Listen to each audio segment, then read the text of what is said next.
इसको हम full screen कर सकते हैं।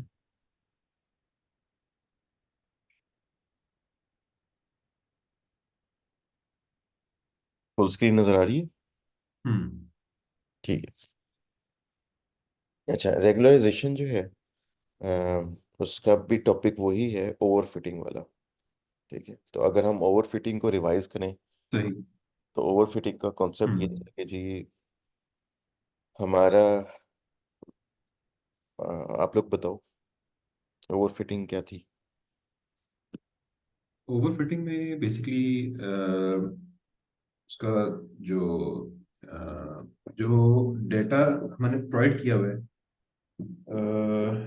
हमारा मॉडल उसके ऊपर तो परफेक्ट काम फिट हो जाए। हम्म, लेकिन जो हमारा टेस्ट डेटा है या कोई रियल टाइम डेटा है, उसके ऊपर सही काम ना कर रहा हो। अगर मैं बहुत ही ब्रॉड टर्म में बात कर रहा हूँ, हाँ, जैसे हमने एग्जांपल में दी थी कि अगर वो समझना शुरू कर दे हमारा मॉडल कि जी गाड़ियां रेड कलर की ही होती हैं, या फॉर एग्जांपल जो गाड़ियां जो होती हैं उनका अगर हमने फॉर एग्जांपल उसको सारे सेडान्स दिखाई हैं, तो वो अज्यूम करे कि सेडान के अलावा गाड़ी नहीं होती, जो ट्रक है वो गाड़ी नहीं है। सही। तो वो एग्जैक्टली हमारे उस मॉडल के मुताबिक तो परफेक्ट काम कर रहा हो, लेकिन जो उसके अलावा डेटा है उस पर सही काम ना कर रहा हो। बिल्कुल ठीक। तो ओवरफिटिंग यही है कि ट्रेनिंग डेटा पे वो बहुत ज़्यादा लर्निंग कर लेते हैं, ओवर लर्निंग कर लेते हैं, जिसकी हम्म। वजह से वो जनरलाइजेशन अचीव नहीं कर पाता, वो हम्म। स्पेशलाइजेशन की तरफ चला जाता है और वो सिर्फ ट्रेनिंग डेटा को ही लर्न करता है। जनरल कॉन्सेप्ट जो होता है उसके बिहाइंड वो उसको हम्म। लर्न नहीं करता। इस वजह से जब भी उसको टेस्ट दिया डेटा दिया जाता है तो वो फेल हो जाता है मिजरेबली। तो हमारा मकसद हम्म। ये है कि हम जनरलाइजेशन को इन्फोर्स करें। अच्छा, और दूसरी चीज़ हमने देखी थी कि जब हमने वो कुछ पॉइंट्स बनाए थे और उनके ऊपर देखा था कि वो हमारे मॉडल ने लाइन फिट करनी है, ठीक है, तो हम उसको कहते थे ये लूजली अगर फिट कर रहा है तो ये अच्छी चीज़ है हमारे लिए, लेकिन अगर वो बहुत टाइटली फिट करने की कोशिश कर रहा है तो वो अच्छी चीज़ नहीं है। ठीक है, मिसाल के तौर पे मैं यहाँ थोड़ी सी अगर ड्राइंग करूँ,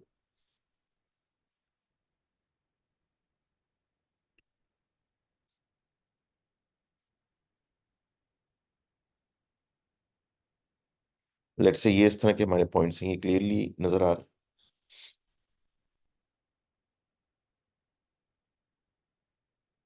अब हम उसको कहते हैं कि जी इसके ऊपर लाइन फिट करो, और वो जो लाइन फिट करता है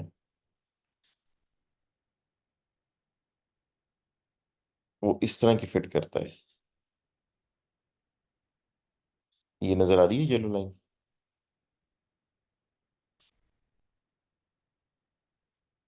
अ, हाँ, नजर आ रही है।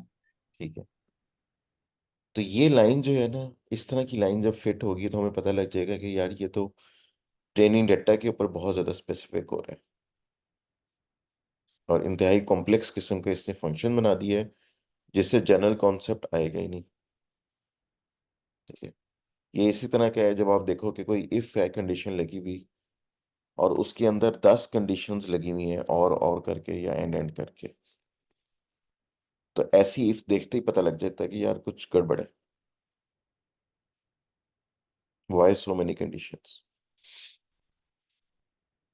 तो हम ये चाहेंगे कि इसकी बजाय जो लाइन बने वो बेशक मतलब सॉर्ट ऑफ इस तरह की हो जाए। इससे जनरलाइजेशन जो है वो अच्छी होगी और वो एक कॉन्सेप्ट को सीखेगा, स्पेसिफिक एग्जाम्पल्स को नहीं सीखेगा।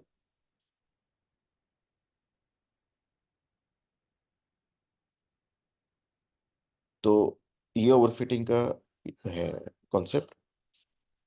हमने कहा था ओवरफिटिंग को डिटेक्ट करने का तरीका ये है कि ट्रेनिंग डाटा पे वो बहुत अच्छे रिजल्ट्स थे और टेस्टिंग डाटा पे बुरे रिजल्ट्स थे। अच्छा, अब हमें पता लग गया ओवरफिटिंग तो एक प्रॉब्लम है। इसको अवॉइड करने के जो हमने तरीके देखे थे उनमें मेरे ख्याल है दो तरीके देखे थे। पहला तो ये तरीका था कि हम जो है वो डाटा में वेरिएशन बहुत ज़्यादा लेके आए और डाटा बहुत ज़्यादा होना चाहिए हमारे पास, then we will be confident कि हमें ओवरफिटिंग नहीं हो रही। जितना ज्यादा डेटा होगा उतनी ज्यादा उसको जनरलाइजेशन करनी पड़ेगी, जितना कम डेटा होगा उतना वो इजीली उसकी स्पेशलाइजेशन कर सकते हैं। तो डेटा बहुत ज्यादा हो और उसके अंदर वैरायटी बहुत ज्यादा हो, एक तो ये सही। तरीका। अगर ये सही। पॉसिबल नहीं है तो फिर हम क्या करते हैं, हम ट्रेनिंग के दौरान एरर को मॉनिटर करते रहते हैं। ठीक है, या ट्रेनिंग एरर जिसको हम लॉस कहते हैं उसको हम मॉनिटर करते रहते हैं कि हम्म। उसके अंदर कितनी चेंज आ रही है। और जब चेंज बहुत ही कम होना शुरू हो जाए तो इसका मतलब है कि उसकी ट्रेनिंग कंप्लीट हो गई है। वहां पे हम ट्रेनिंग रोक देते हैं, उससे हम आगे जाएंगे तो जो है वो ओवर फिटिंग की तरफ चला जाएगा। अब यहाँ पे थोड़ा सा ये होता है इशू कि जब हम ट्रेनिंग रोकते हैं, लॉस हमारा अभी कम होना शुरू हुआ है, हम ट्रेनिंग रोक देते हैं तो हमें होता है कि यार पता नहीं और ट्रेनिंग थोड़ी सी कर लेते तो बेहतर रिजल्ट्स ना आ जाते। हम्म। तो ये वाला जो काम है ना कि ट्रेनिंग को हम पहले ही रोक लें, इसका भी एक ऑल्टरनेटिव है विच इज कॉल्ड रेगुलराइजेशन।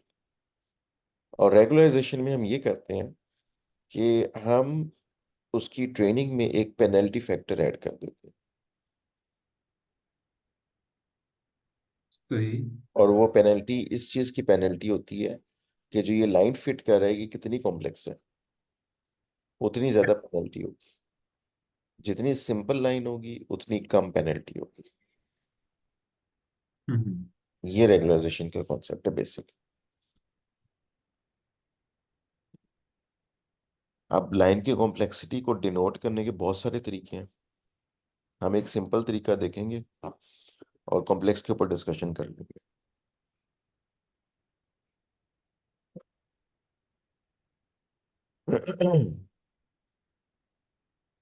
तो prediction functions that work on the training data might not work on other data. ठीक है, ये तो हमारी ओसीटी की डेफिनेशन हो, हम्म। और रिजल्ट हो गया।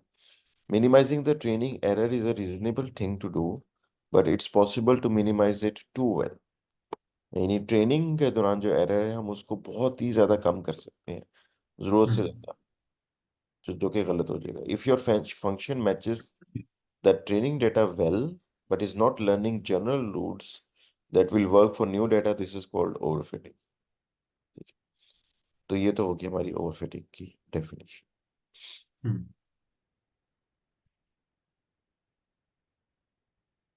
अब यहाँ पे ये अंडरफिटिंग है हमारी हम्म।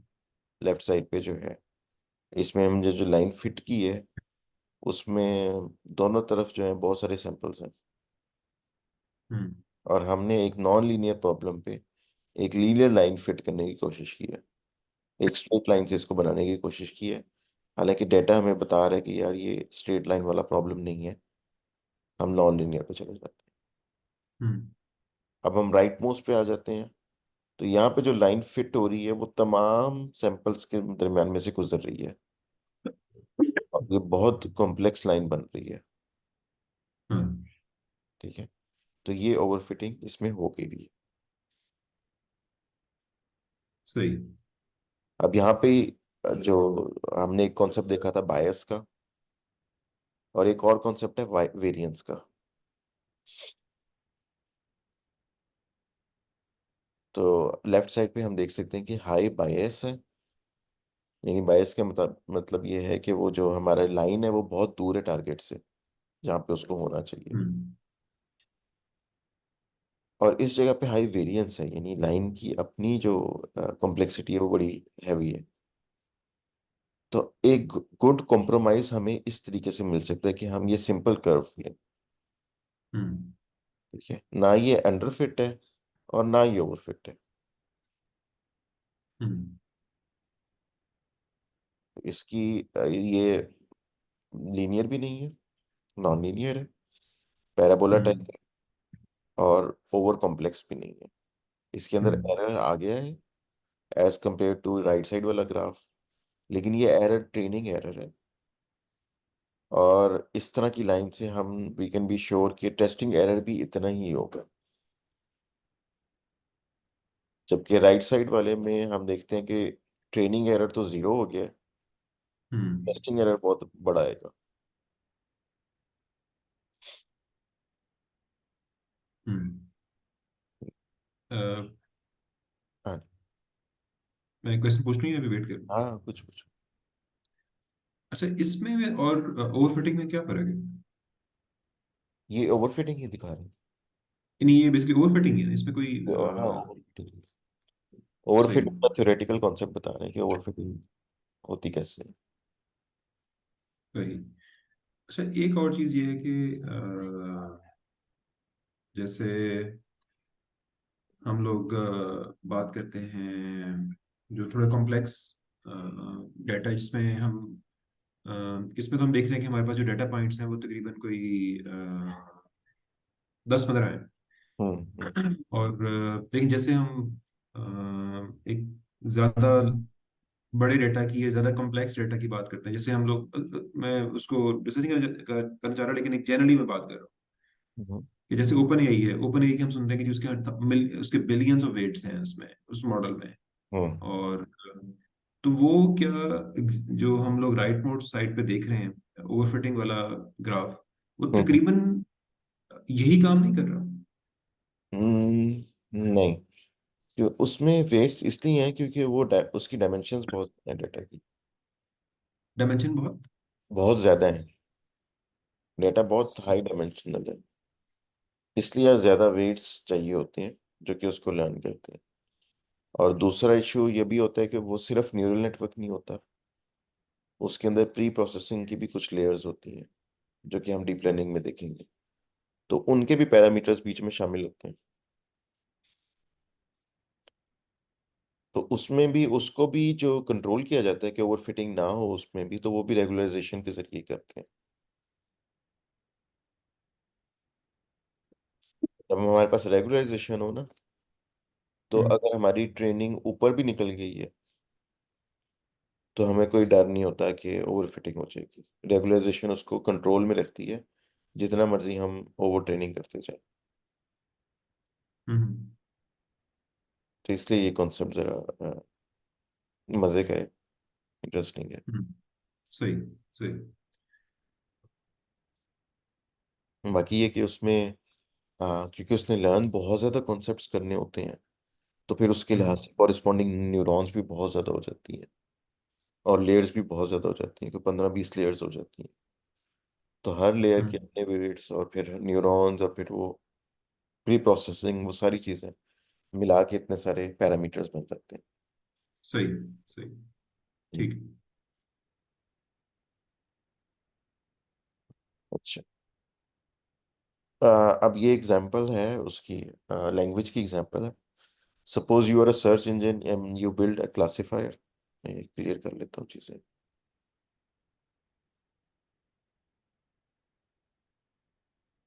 To infer whether a user is over the age of 65 based on what they have searched। ठीक है, हम ये देखना चाह रहे हैं, क्लासिफायर बना रहे हैं ये देखने के लिए यूजर जो है वो 65 साल से ज्यादा उम्र है उसकी या कम है। सही। तो हमारे पास जो हमने डेटा सेट बनाया, उसमें एक यूजर ने ये वाली चीजें टाइप कर दी सर्च इंजन के अंदर, और ये बंदा 65 ईयर्स से ऊपर था। हम्म। तो optimising the logistic regression loss function, we will learn that anyone who searches this is over 65 with probability 1। ठीक है, अब हमारे पास एक सैंपल आया, उसमें इसने ये टाइपो लिखा, अजीब सा टेक्स्ट लिख दिया, और उसकी एज 65 से ऊपर थी, जो कि हमें पता है। तो अब हम क्या लर्न कर लेंगे कि जो इस तरह की चीजें टाइप करता है उसकी एज 65 से ऊपर है। हम्म। ठीक है? तो ये हमारे पास एक बुरी एग्जांपल आई थी और उससे हमारी एक बुरी लर्निंग हो गई। Hard to conclude much from one example. Don't really want to classify all people who make this typo in the future this way। ठीक है, तो ये वो वाली एग्जांपल हम कर रहे हैं कि जब हमारे पास ट्रेनिंग डेटा ज्यादा ना हो, ट्रेनिंग डेटा थोड़ा हो, तो फिर हम्म। ओवरफिटिंग के चांसेस बहुत ज्यादा बढ़ जाते हैं, क्योंकि वो सिर्फ उन एग्जांपल्स को ही लर्न कर लेते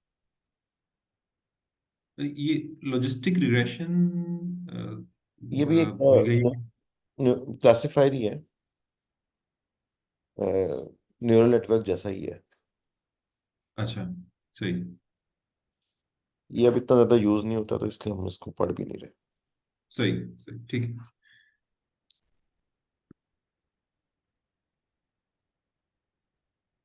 अ, अच्छा, नहीं, जो रेगुलराइजेशन है उसका इस मतलब जो कॉन्सेप्ट सिर्फ यही है कि हम लोग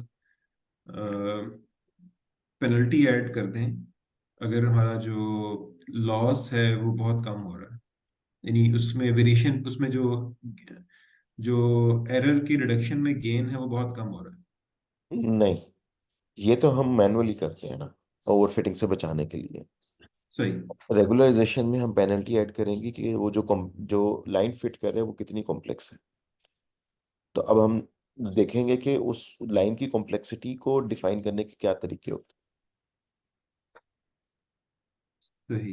यानी इसको हम लोग डिफाइन फिर किस तरह कर सकते हैं कि regulation is like adding penalty for making a very complex line. हैं। यस। तो if the line is complex the penalty will be high, and if the line is simple the penalty will be low. तो हमारा जो network है वो जाहिर है लो system की तरफ जाने की कोशिश करेगा। तो वो हम्म। कोशिश करेगा कि पेनल्टी की वैल्यू लो ही हो। ठीक है, तो एक फैक्टर हो जाएगा लॉस और एक फैक्टर हो जाएगा पेनल्टी। तो एक पॉइंट आएगा जब लॉस तो कम हो रहा है लेकिन पेनल्टी बढ़ रही है, वहां से वो फिर सही, वापस आएगा। सही। अदरवाइज तो ये होता था कि बस लॉस कम ही होता जाता था हमेशा, जितना आप चलाते रहोगे ट्रेनिंग को लॉस कम होता रहेगा, कम होता रहेगा, कम होता रहेगा। हम्म। तो अब हमने एक उसका बैलेंसिंग फैक्टर भी डाल दिया पेनल्टी का। तो हम्म। शुरू में जब लॉस कम होगा तो पेनल्टी पे कोई खास असर नहीं पड़ेगा, पेनल्टी ठीक ही रहेगी, लो ही रहेगी। तो हम्म। जब एक सतह पे जाके एकदम पेनल्टी पड़ना शुरू हो जाएगी, तो उस सही, जगह सही। हम उसको रोक देंगे ट्रेनिंग के यानी बाद। इसका मतलब कि वो जो आपको ट्रेनिंग में एडिशनल एरर कम हो रहा था वो न्यूट्रलाइज होना शुरू हो जाएगा। वो न्यूट्रल लाइन हो जाएगी, बिल्कुल। यानी आपको वो, आपका जो गेन है वो तकरीबन क्लोज टू जीरो होना शुरू हो जाएगा। हाँ, कह सकते हैं। यस। अच्छा, 10 people search the following form. All 10 people were over age 65. So optimizing the logistic regression loss function, we would learn that anyone who searches this query is 65 with probability 1. ठीक है, तो अब हमारे पास पहले सैंपल में 1 person था, और अब सैंपल में हमारे पास 10 पर्सन हो गए हैं जिन्होंने ये सर्च किया है। तो इट्स वेरी हम्म। प्रोबेबल कि जो 10 लोगों ने सर्च किया होगा वो कुछ ठीक ही चीज होगी, लेकिन जो एक बंदे ने सर्च की होगी उसके बारे में हम कुछ नहीं फरमा। हम्म। ठीक है, तो ये वाली क्यूरी एक अच्छा एविडेंस हो सकती है बताने के लिए कि बंदे की एज 65 से ऊपर है या नीचे है। सही, सही। ठीक है, तो अब यहाँ पे क्यूरीज ऐसी हो सकती हैं कि चले ये तो क्यूरी हो गई ओल्ड वाली, जो उसने एक क्यूरी की है, लेकिन बहुत सारी उसने और क्यूरीज की हैं जो यंग पर्सन करते हैं। हम्म। ठीक है, तो अब इस क्यूरी का हमने लिखा है कि अगर ये आए ना, तो 1 प्रोबेबिलिटी के साथ आप ये कह सकते हो कि 100% प्रोबेबिलिटी के साथ आप कह सकते हो कि ये ओल्ड पर्सन है, और बाकी सारी उसकी जो 15-20 20 की हुई है उनको इग्नोर कर देंगे। So this is also overfitting. ठीक है, अब हम चलते हैं। Regularization refers to the act of modifying a learning algorithm to favor simpler prediction rules hmm. to avoid overfitting। ठीक है, सिंपल उसने फंक्शन लर्न करनी है, कॉम्प्लेक्स करेगा तो हम उसको पेनलाइज करें। Most commonly, सही। regularization refers to modifying the loss function to penalize certain values of the weights you are learning। ठीक है, especially penalize weights that are large। तो एक तो हम ये भी कर सकते हैं, एक और मतलब जो एक तो हम पेनलाइज कर रहे हैं ना फंक्शन की कॉम्प्लेक्सिटी को। फंक्शन की कॉम्प्लेक्सिटी हमें नजर आ जाती है वेट की वैल्यूज से भी। अगर कुछ वेट्स बहुत ज्यादा बड़ा होना शुरू हो जाए ना, तो इसका मतलब है हम्म। कि इस वाले फीचर को बहुत ज्यादा इंपॉर्टेंस दी जा रही है as compare to other features. तो ये भी हमें सिग्नल कर सकता है कि यार ये वाला काम गलत हो रहा है, ये ओवरफिटिंग हो रही है ओवर दिस पर्टिकुलर फीचर। तो एक पेनल्टी हम इस चीज की डाल सकते हैं कि आपके वेट्स जो हैं वो कितने बड़े हैं। कोई वेट आपका बहुत बड़ा तो नहीं है। सही।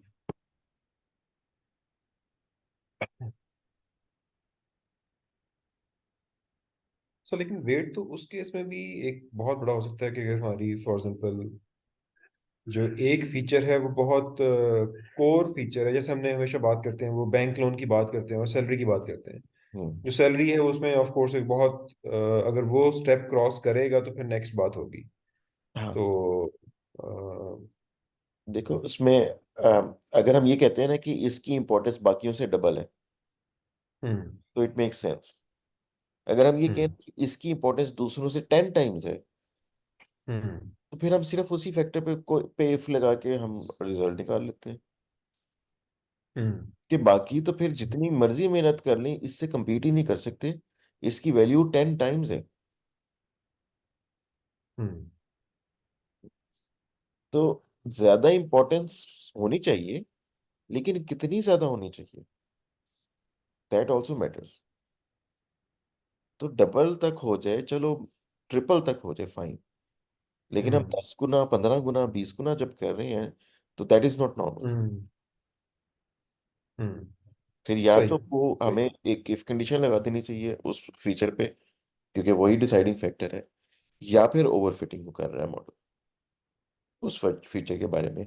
और वो वही हो सकता है, वो फीचर बता रहा हो कलर ऑफ द कार, हम्म वो रेड कलर को फिर बहुत ज्यादा इंपॉर्टेंस दे दे और बाकी सारी चीजें छोड़ दे। हम्म तो जो वेट होता है, हम इस फॉर्मूले के तहत उसको बता सकते हैं कि भाई ये वेट जो है मतलब हम सम करें तमाम वेट्स का स्क्वायर लेके, और ये हमें हमें क्या मिल जाएगा, सॉर्ट ऑफ एवरेज वेट मिल जाएगा कि इस वक्त इस लेयर के अंदर एवरेज वेट कितना चल रहा है। हम्म ठीक है ना। तो वो वेट्स जो है वो पॉजिटिव भी होते हैं नेगेटिव भी होते हैं।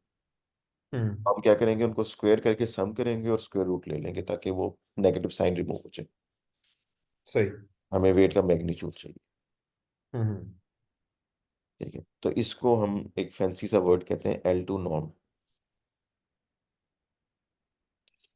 L1 नॉर्म L2 नॉर्म वगैरह होती है। मेरे ख्याल है कैलकुलस या डिफरेंशियल में शायद हमने पढ़ी भी थी। अब तो कैलकुलस स्पेलिंग भी याद नहीं है। सही बात है। तो बेसिकली तो हम फॉर्मूले को देख के बता सकते हैं कि जी वेट का स्क्वायर लेते हैं, फिर उनका सम लेते हैं और फिर स्क्वायर रूट ले लेते हैं तमाम वेट्स का। और ये हम करते इसीलिए हैं कि नेगेटिव साइन रिमूव हो जाए। अदरवाइज हम्म तमाम वेट्स का सम लेंगे ना, तो वो फिर नेगेटिव और वो पॉजिटिव वेट एक दूसरे को कैंसिल करना शुरू कर देंगे। बिल्कुल बिल्कुल हाँ। ठीक। तो इसलिए हम स्क्वायर लेते हैं और फिर सम करके फिर स्क्वायर रूट ले लेते हैं, तो वेट्स अपनी वापस पुरानी हालत में आ जाते हैं विदाउट द साइन। अच्छा, अब ये है रेगुलराइजेशन का फॉर्मूला।